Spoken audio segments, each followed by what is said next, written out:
All right, thanks for tuning in to this Facebook Live. 49ers have a day off from practice today on Wednesday. Back at it on Thursday with a joint practice against the Denver Broncos. And so what will be happening on Thursday is that each team will kind of go through their warm-up periods. They'll do individual team sort of stuff, receivers, quarterbacks, that kind of thing. And then there will be certain periods of just 11 on 11. Teams will be taking care of each other, no tackling to the ground. And I'm sure 49ers have this new setup at training camp with their practice facility, field 1, field 2. And so, on one field will be the 49ers offense against the Broncos defense, while at the same time on the other field will be the exact opposite, Broncos offense against the 49ers defense.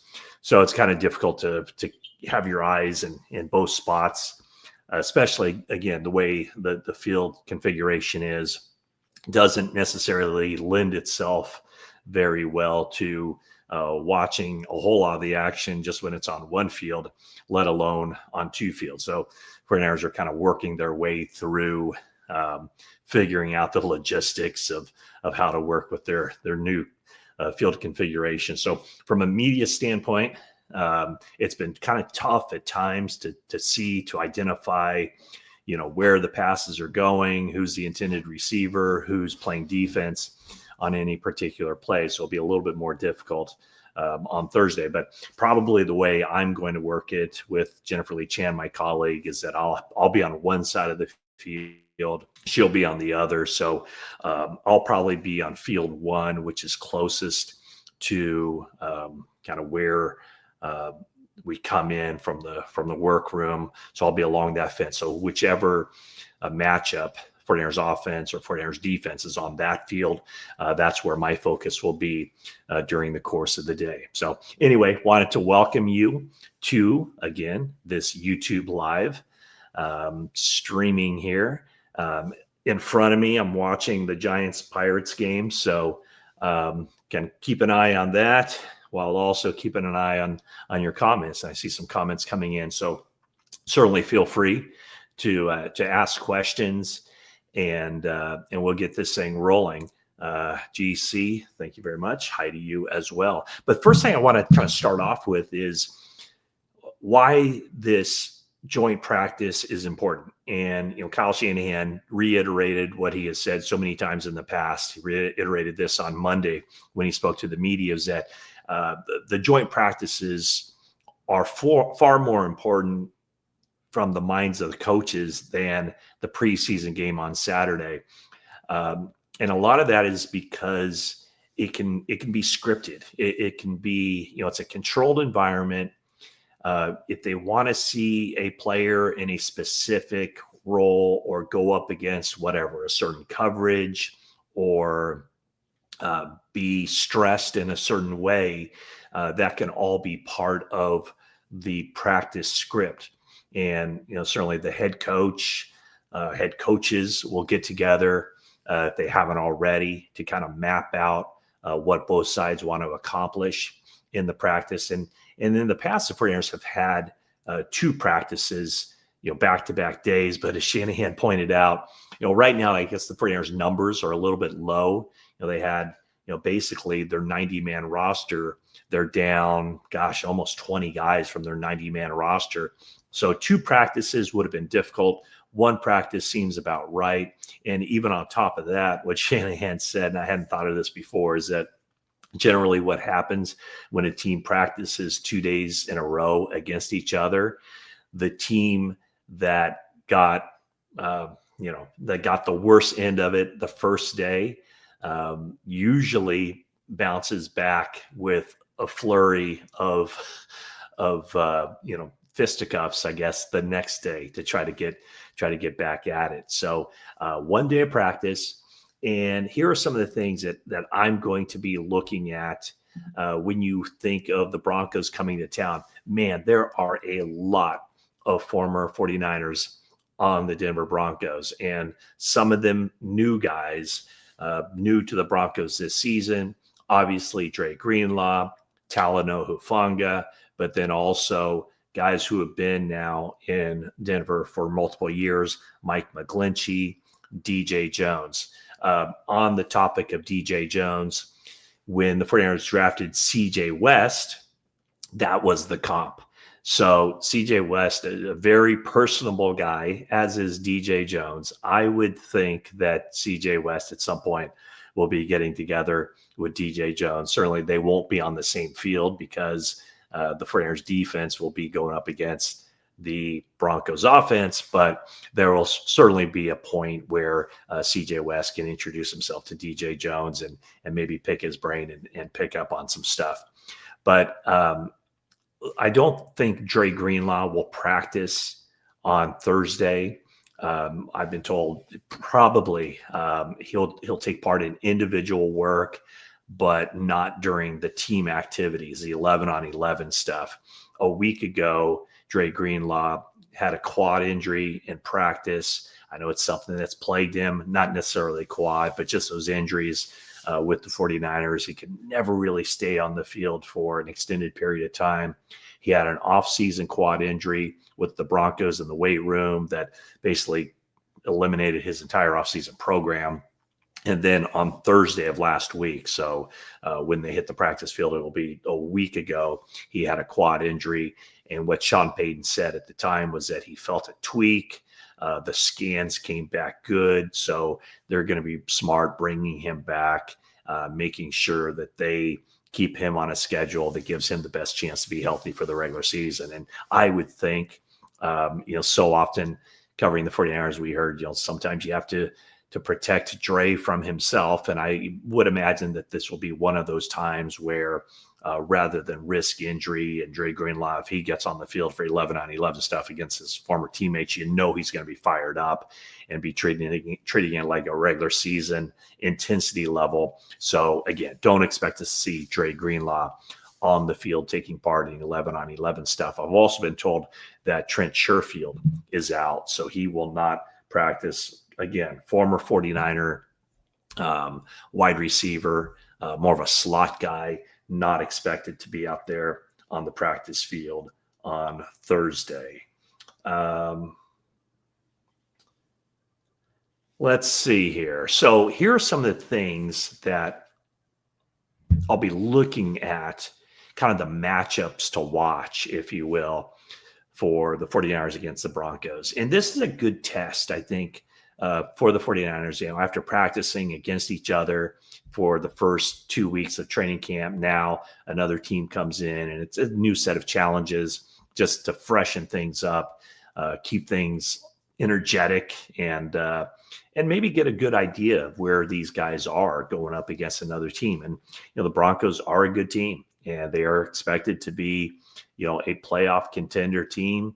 They are expecting to challenge the Kansas City Chiefs for the AFC West, but start looking at the 49ers defense. That's where so many of the questions about this team really comes into play entering this season because of all the new faces. Only one returning starter for the 49ers since the beginning of last season on the defensive line. So, probably the number one matchup to watch, Maiocco Williams and Mike McGlinchey.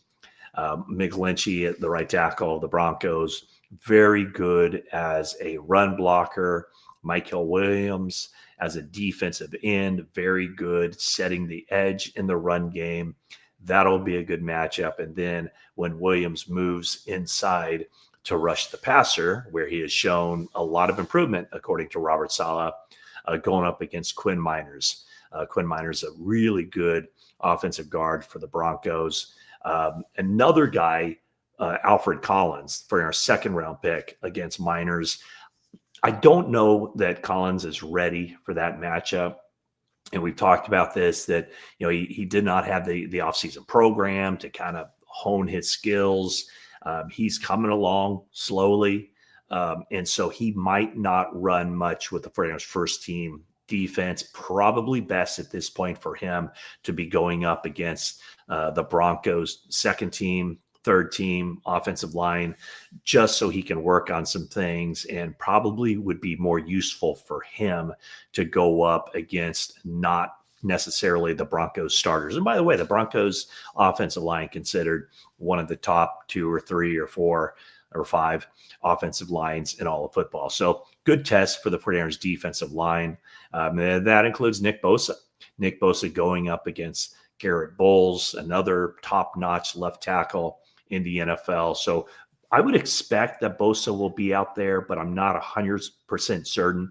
He didn't practice team drills on Monday or Tuesday. Shanahan said on Monday it was just a rest day, but then he wasn't out there on Tuesday either. But watching him before practice, going through some pass rush stuff, he looked to be going, high tempo level, 100% just on bags. So we'll see what Nick Bosa is out there doing on Thursday.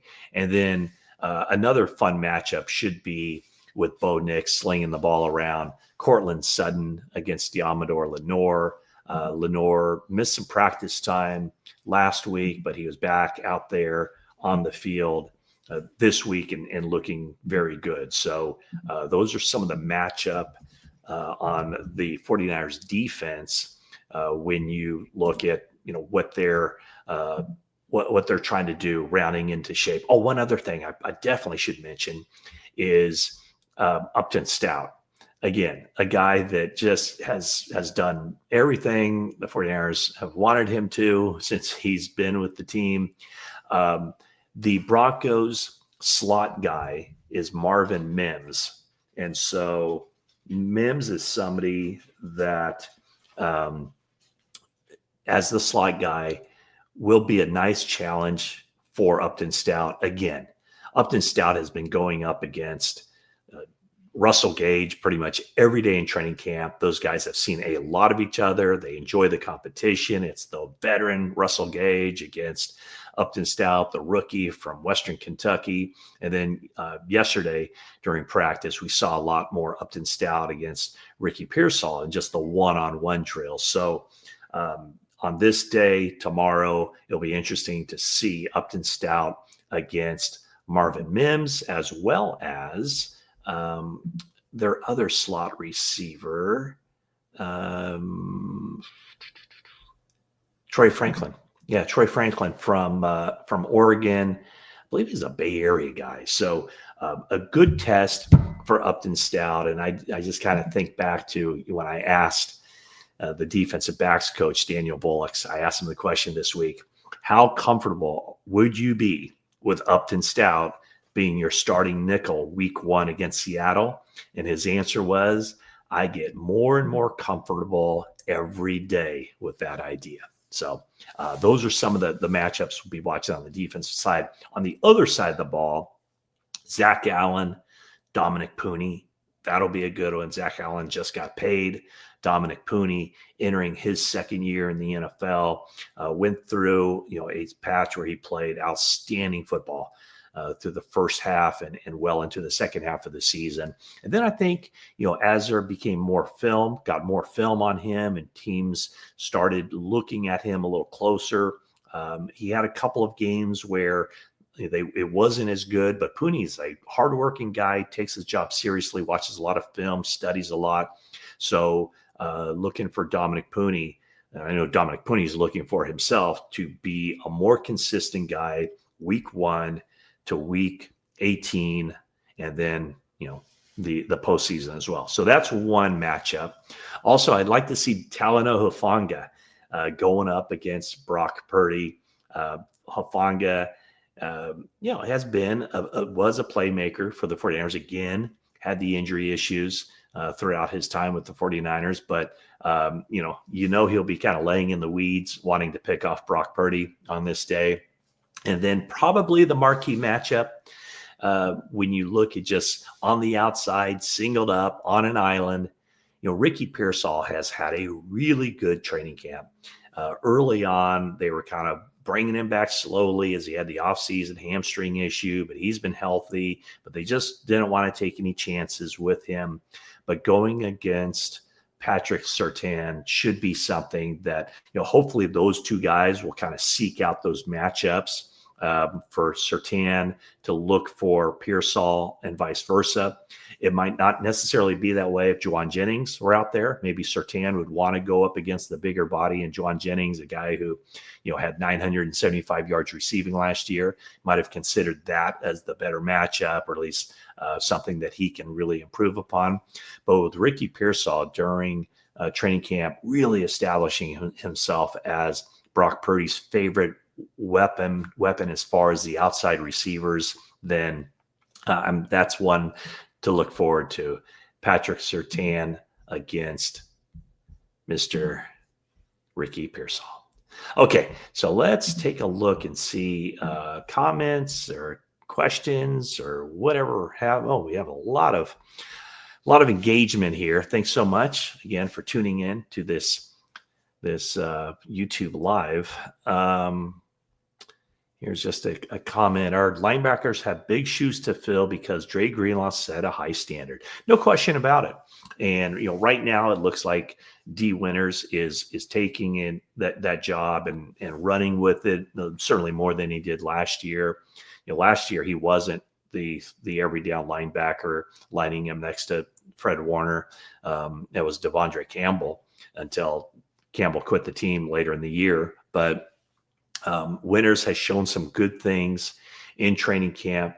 I highlighted a play during practice on Tuesday where Winters, number 53, running down the field with Christian McCaffrey and having blanket coverage on him, incomplete pass. So Nick Martin is another guy that will be watching during this practice on Thursday as he sees another NFL team, see what he can do and see if he can put himself in the running for that every down linebacker job. And speaking of the every down linebacker, 49ers did release their unofficial depth chart from on Tuesday, I guess it was.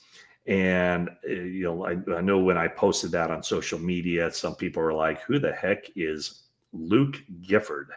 Luke Gifford is the currently listed on the unofficial depth chart as the 49ers starting Sam linebacker.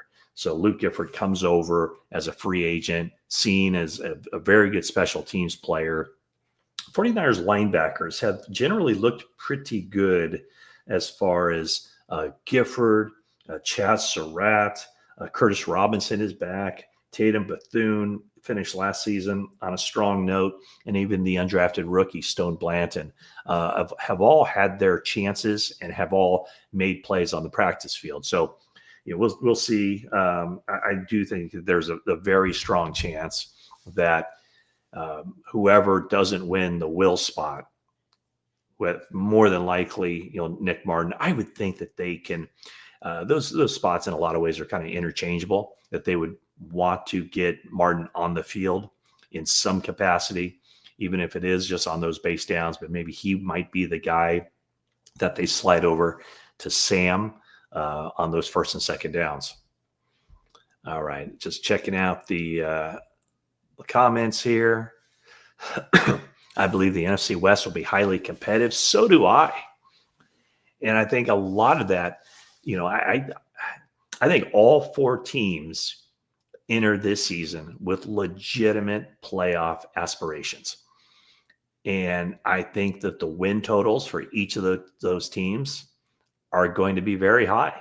And you might have a division in the NFC West where every team in the division finishes with a better than 500 record. And I mean that in the sense that look at their schedules. When the entire NFC West teams, all four teams play the AFC South and the NFC South, I mean, that's conceivably 6 wins that the teams in this division could have in just those games. So that's 8 games. You could have, I would think, the low mark for any team in the division should be 5-3. So if you can start off with 5 wins and then in your other 9 games, you could go 4-5, and right there, that's a 9-win season. So I think the Cardinals, the 49ers, Seahawks, the Rams, they're all going to be in playoff contention well into the season, maybe into December. And then it's a matter of, where the wild card shakes out. But I do think that the NFC West will be highly, highly competitive this season. Okay, here's a question or a comment. I'm just reading it as we go here. Are these injuries and corresponding transactions normal for teams in the NFL, or has it been a high volume of injuries for the 49ers these past 2 seasons? Could they because of new training staff? We've been through this before. I just think, football is, if you ever watch practice, if you ever watch a game, it's a collision sport. There are going to be injuries. Does it seem like the 49ers have had more injuries than other teams the past couple of seasons? Yeah, absolutely, it does. I think 2023, they were pretty much relatively injury-free. I mean, they did have obviously some injuries. Talanoa Hufanga missed a good portion of that season with an ACL. I don't recall too many other injuries, but the injuries that really hurt them were in the Super Bowl. The most inopportune time to have injuries. You had not only Dre Greenlaw going out of that game early in the game with the torn Achilles, but also, I think, Deebo Samuel had a hammy or something that kind of limited him. Christian McCaffrey was kind of banged up with the start of the Achilles situation. And then the one that very few people talk about is the injury that might have cost them the game as well, when John Feliciano went down with an injury, and Spencer Burford stepped into the lineup, had a blown assignment, leaving Chris Jones unblocked for a quarterback pressure that resulted in a big time third down incompletion. But I think all these teams do the same things by and large, as far as training, as far as recovery and everything else.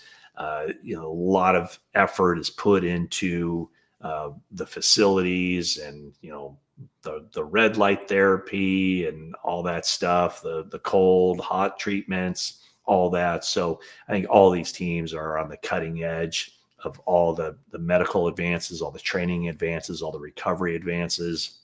So I don't think they're doing anything different or anything out of the ordinary that subjects them to more injuries than any other team. I just think in a lot of ways it's kind of the luck of the draw. Good morning to all. So football starved, ready for preseason games. So I'm not sure how many of the 49ers regulars you'll see out there on Saturday, but that is the first semblance of real tackle football for the 49ers after a practice against the Broncos. Do you think Bergen needs to return a punt for a touchdown in the preseason to have a shot at making? I don't think it's that simple. I would say that he faces an uphill battle for a 53-man roster spot. But if he shows that he is quite clearly their best return man, then they will roll with him. He needs to show more as a wide receiver, though, just to be able to justify that. But as we saw with Jacob Cowing last year, I mean, he rarely got on the field as an offensive player, but there was a role for him as a specialist in the return game. So I would say Bergen, he doesn't need to return a punt for a touchdown. And even if he does, that's not a guarantee of anything. He just needs to be sure-handed. He needs to be steady. And then also a lot of the onus is on Jacob Cowing, how quickly he comes along back from this. All right. Nice matchup to look out for. Yeah. Well, I don't know which one specifically you're talking about, but I think there are a lot of really good matchups in this. West and Stout are going to be studs. Boy, I would say, I think Upton Stout is special. And I don't say that too often, but as a rookie, just the way he's wired, the most telling thing to me is anytime I mention his name to a coach or a teammate, their faces light up. So I think that tells more about him than anything. But then even on the practice field, he's always around the action, always right there, pass breakups and everything else. Speaking of pass breakups, one guy who's been really shining, and again, it's against the 49ers, second or third string guys, but it's Jacob Robinson, the undrafted cornerback from BYU, always around the football, like Upton Stout, kind of an undersized guy, but feisty, always mixing it up in there. So I bet he's going to be a guy that you might be talking about Saturday night and Sunday morning about, a young guy who popped in the game at Levi Stadium on Saturday. So keep your eye up Upton Stout and Jacob Robinson. Like Huff, but the guy is not an all-pro safety. You know what? I would agree with that. I think that he probably wasn't an all-pro his second year in the league when he got that recognition. I think a lot of it had to do with he had that really big game early in the season against the Rams. And of course, the 49ers are a good team. And so he kind of got on the radar there and remained on the radar. I'm with you on that one. I said the same thing then. He had a good season. There was a lot to improve upon for him heading into his third season, but that second season getting the All-Pro probably wasn't necessarily deserved, but still a really good player. Let's see here. Happy with the draft picks. Interesting to see who may crack the starting lineup. Yeah, I mean, the draft picks so far so good. I don't think Maiocco Williams is going to put up eye-popping numbers or anything, but he's what the 49ers want from that position. Defensive end, run stuffer, setting the edge, move inside, push the pocket in nickel situations. I think Alfred Collins is going to – I think he's going to struggle, but as long as they get him into the rotation and get him kind of working, and as long as he stays healthy and he keeps improving and works on his pad level, he's somebody that I think will continue to get better. And I think, they'll start to see, I think they'll start to get the dividends from those two picks, not necessarily as rookies, although there will be something for them to add to that rotation. But I think, they're rookies, they're on 4-year contracts. Next year and beyond. I mean, this year we'll just be scratching the surface, I think, for both of those guys. Rooting for a breakout year for Ricky. Yeah, I think, man, if he stays healthy, I think he has a chance to really have a good season for this team. Is Denver D really a Super Bowl caliber D? Well,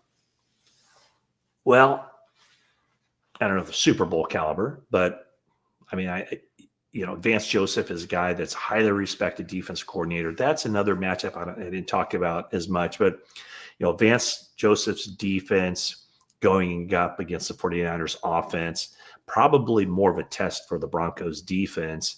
Whereas on the other side, with Sean Payton's offense going up against Robert Saleh's defense, that would be more of a challenge for the 49ers defense. So that's why I think it's a good team. I mean, without thinking this through all the way, I mean, it's about the most perfect joint practice matchup, I think, for the 49ers at this stage. Matt, is Collins getting better? I heard Saleh's presser yesterday. Yes, he is getting better, but what I would say is don't let the one-on-one pass rush drills fool you. That's not his forte. His forte is run defense. Now, he has been getting better in the one-on-one pass rush stuff, but he often kind of gets stalemated and then maybe breaks through at the end. But it looks like he's getting better in as far as the run game goes, and that's really why they selected him. They'll have other guys in there in nickel situations. He might not step on the field in a nickel situation all season, and that's okay. As long as he's able to, on those base downs, do his job as a run defender, then 49ers will feel good about where they picked him, 43 overall. And then over time, he can add other stuff to his repertoire. James, hello. Bo Nix gives them a chance. Their defense is traditionally good. Yeah, I'm interested to see Bo Nix. Saw him a little bit in college, obviously. It just seems to be a really good fit for what Sean Payton does there with the Broncos. CJ got heat checked by the coaches. Get your spot, CJ. Yeah, CJ West. His first couple days of those one-on-one pass rush drills, super impressive. Not as dominant here recently, but a guy that has a high motor and I think is probably further along in a lot of ways than the two defensive linemen the 49ers selected in front of him. Greenlaw is going to be fired up for these practices. Well, as I mentioned, I don't think Dre Greenlaw will get on the field during 11-on-11, but we shall see. I think that's taking a really big risk, especially him coming off the injury, the quad injury that he sustained. He had one in the offseason program, another one last Thursday in practice. So I don't think Dre Greenlaw will be out there in those 11-on-11 situations. Let's see what else we have here. Like and subscribe, says Papa J. Yes, please like and subscribe. I would appreciate that. What do you think realistically will be wide receiver 1, 2, and 3 for week 1 at Seattle? Very good question. Okay. So I think 1A and 1B or 2A and 2B will be Juwan Jennings and Ricky Pearsall in whatever order. Those are the top two guys. I think Jennings will be ready week 1 for the regular season. And so those two guys very clearly in my mind are the top two guys. Now, when you get to the third guy, that's where it becomes a little bit or maybe a lot hazy. Based on what I've seen, taking everything into consideration, I would say the number 3 is either Russell Gage or Jordan Watkins. And I say that with about as much confidence as I can say it right now, because I think Watkins is looking really good as a rookie, but still a lot to learn. I think Russell Gage has kind of got it dialed in as a veteran. And so those two guys, to me, are very close. And they might go with Watkins just because he's going to be on the team. I think Russell Gage is still, even though he's looked so good, when it comes to those veteran guys who've been around a little bit, they really have to stand out. And I do think Gus Gage has stood out. So the quarterbacks might have a little bit more confidence in Russell Gage at this point just because of his veteran nature. But don't sleep on Jordan Watkins. The reason I didn't mention Jacob Cowing is because of the injury situation that has set him back. Obviously, the reason I didn't mention Brandon Ayuk is because of his injury situation. I would expect him to open the season on PUP. And the reason I didn't mention Demarcus Robinson is because he's facing a 3-game suspension for a violation of the league's policy on substances of abuse. And the NFL on Tuesday suspended Jordan Addison, the wide receiver from the Vikings. They gave him a 3-game suspension for a same violation of the same policy. And so I think the NFL is starting to kick these suspensions up. And I would think that that there would be a like suspension for Robinson. So when you ask that question, 1, 2, and 3, I gave you 4. Jennings, Pearsall in one group, and then Gage and Watkins in that second tier. So there's 4 guys right there. Who is going to get the most out of these joint practices, rookies or backups? I mean, the rookies will certainly get a lot of work. Their heads will be swimming because now things aren't scripted. Things aren't, there's going to be more surprises. There's going to be more adjusting on the fly. It's more using the rules you've been taught in a game-like environment where, you don't have a coach telling you what to do all the time. So I think the rookies will gain a lot. It'll probably be, up and down for them. Let's see here, man. Don't know if you've answered this before, but if Brendel goes down, who are the 49ers confident enough to take his spot and how confident are they? So if right now, the 49ers offensive line is set. I think I can just tell you that right now. Let me just take a look at what the 49ers have been doing at those spots. But I would think it would be Hennessy would be the offensive line, the center, who would be the next guy. So let me just take a look here. He has been the guy who has been, Hennessy, and then the other, Drake Nugent. So it would be Hennessy. And I would expect the 49ers to keep 9 offensive linemen, 8 can suit up for games in the regular season. And I think Hennessy has put himself in a spot, to be a backup at the guard positions as well as center. Zakelj, I haven't seen him getting any work at center yet, but he would be another guy who got work last year at center. But he's quote unquote competing for the left guard position, which appears to be earmarked for Ben Bartch. But I think maybe when they really settle on Bartch as the guy, Zakelj will get more center reps. But right now, I'd say the backup to Brendel will be one of those 2 guys. Hennessy, who has the experience, who's done it before at center, with Zakelj also being somebody who could step in there. What do we got here? It's kind of hard to predict how Arizona Cardinals perform. Yeah, I would agree. They're one of those teams that if you told me, they finished last in the division, they challenge for first in the division. Yeah, I could definitely see that. But I do like what Jonathan Gannon is doing there. I think they got a young team that plays hard. I've always kind of been impressed. It always with the Arizona Cardinals. It just seems every year, it just feels like they're a year away from being a year away. So we'll see if they can make a jump this year. Here's the thing. Okay, so the question about is, since JJ is hurt, with the air quotes there, Kyle Shanahan was asked, is Jauan Jennings not practicing because of the physical or business side of it?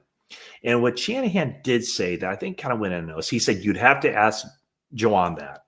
Well, the 49ers don't make their injured players available to the media. I did request to talk to Jauan Jennings early in camp when he was healthy. They did not have him talk to me.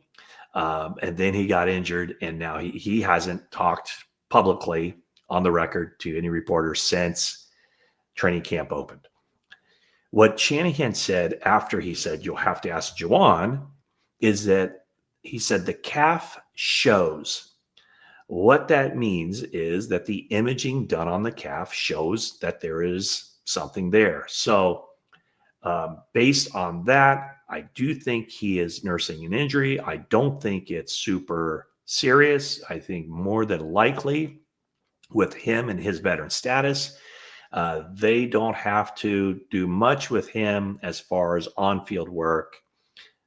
They just need him ready for the start of the regular season. They don't need him on the practice field. They don't need him playing in any of the preseason games. So I do think there is something there with Jennings. Maybe I'm being naive, but that's what I think based on Shanahan saying the calf shows.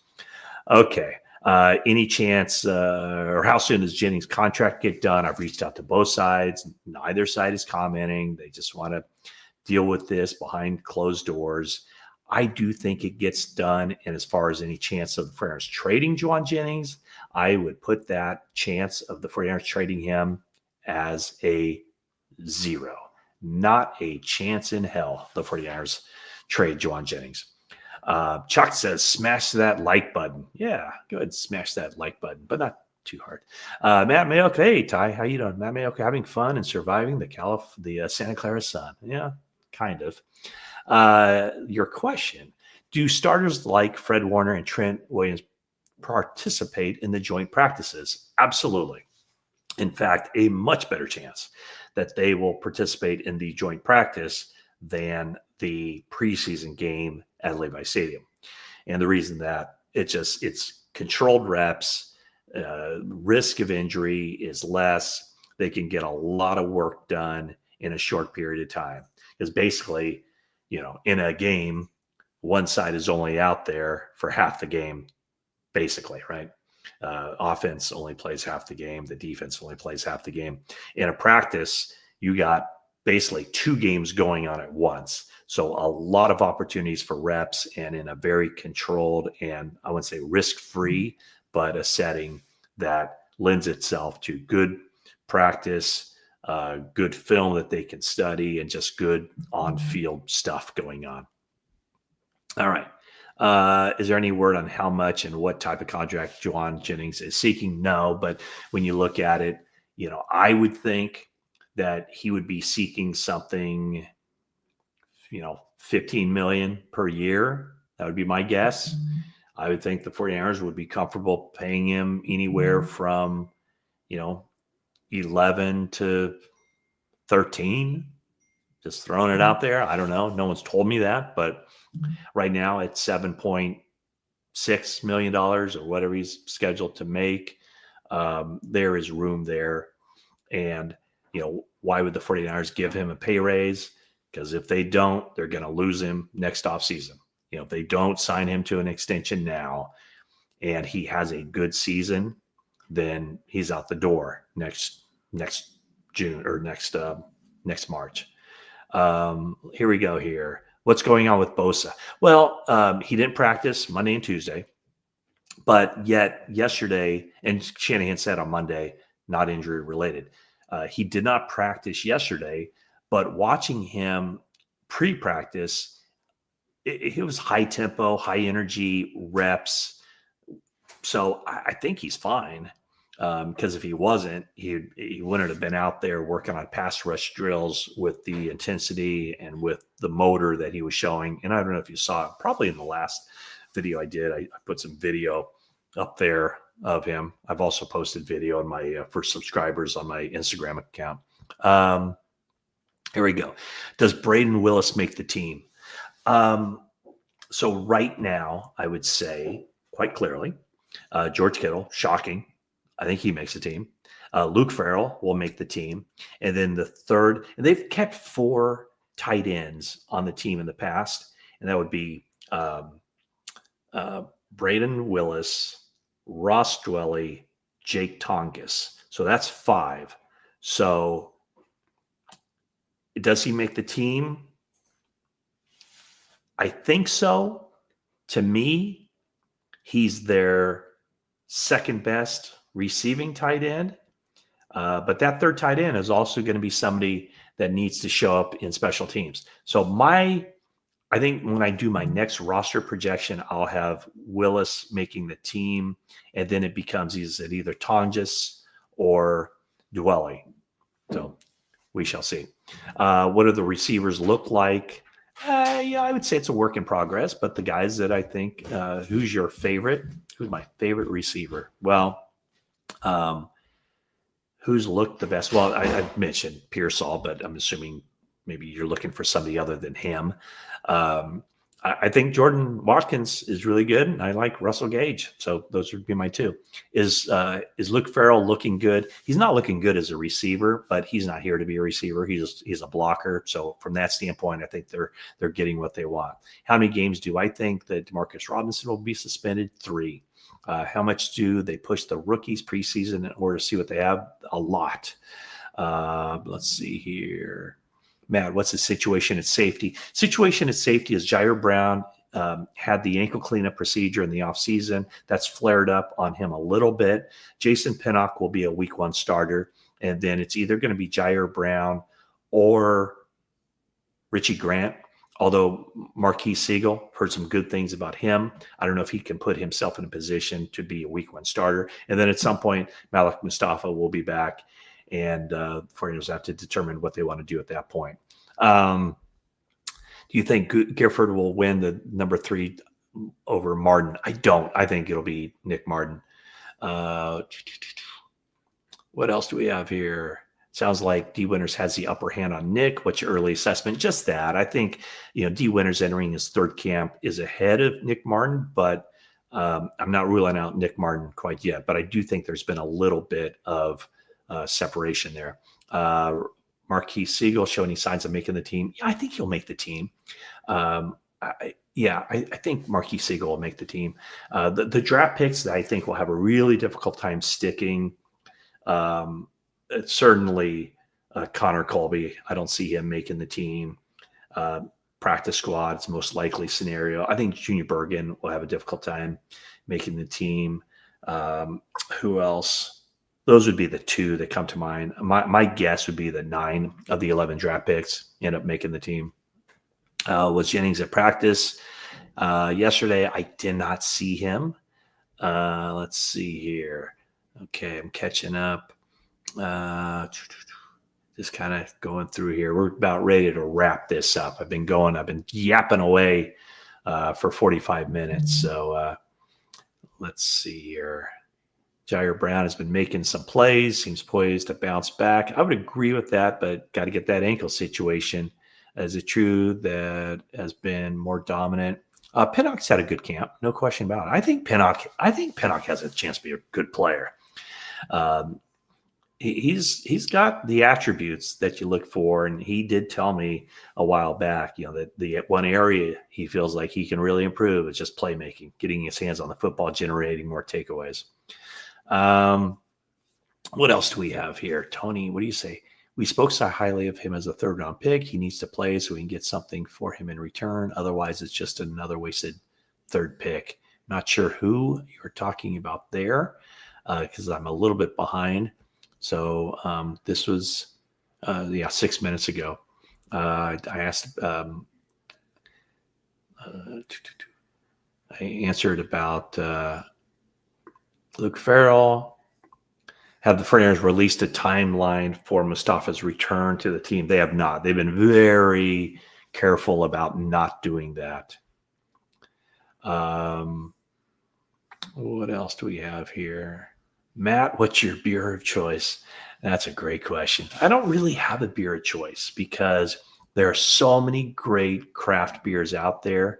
I don't limit myself to just one brewery, but my favorite breweries currently, love Cellar Maker, love Ghost Town, love Hen House, of course, Russian River. I love Laughing Monk, Temescal. Those are some of them. And in my neighborhood where I live, Headlands and Canyon Club. So, tell me your favorite. Any progress with Kiner? Yes, Corey Kiner looks really good. It's a little bit difficult just because of his size but I would say at the end of training camp, then Corey Kiner will be the 49ers leading rusher in training camp or in the preseason, I think. Very encouraging sign for the 49ers. Jordan James back on the practice field after Shanahan was a little bit ominous a week ago when he said, we'll reevaluate him in a week and we don't know what's going on with his knee issues, but he's back on the practice field. And so we'll see what they do there. Do you think Luke gets his first receiving touchdown this year? That's a question from James. I'm going to say no. Sorry, Luke. Luke Farrell, 4 years with Jacksonville, not a receiving touchdown, and don't envision it this year either. Hey, we got a bullpen change. What's going in here? Top of holy cow, the game is flying by. Of course, I've been on this for 48 minutes. So I think this is probably a great time to end this stream. I want to thank everybody for tuning in. I appreciate all your support. The YouTube channel is doing very well as far as I'm concerned. So appreciate everything. And we'll try to do this, on a consistent basis. The reason I'm able to do it today is because 49ers no practice on Wednesday. They have the joint practice with the Broncos on Thursday, and then a day off on Friday, or at least no media on Friday, and then the game on Saturday. So once again, thanks to everybody. And just a quick shout out to Greg Papa, who's, he revealed his issues, his health concerns. And so we're all thinking about Greg. I know you guys are too. And it's been different in training camp because Greg is always on the field. He's more into it than any person I know. He's more knowledgeable than any person I know when it comes to football who's not a coach or a player.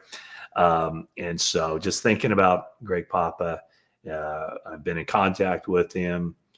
His spirits seem high. I know he's getting a lot of love and support. And so keep him in your thoughts. And let's just end it right there, thinking about Greg Papa, the legend. So thanks again to everybody for watching. And as I often say, that is it for now.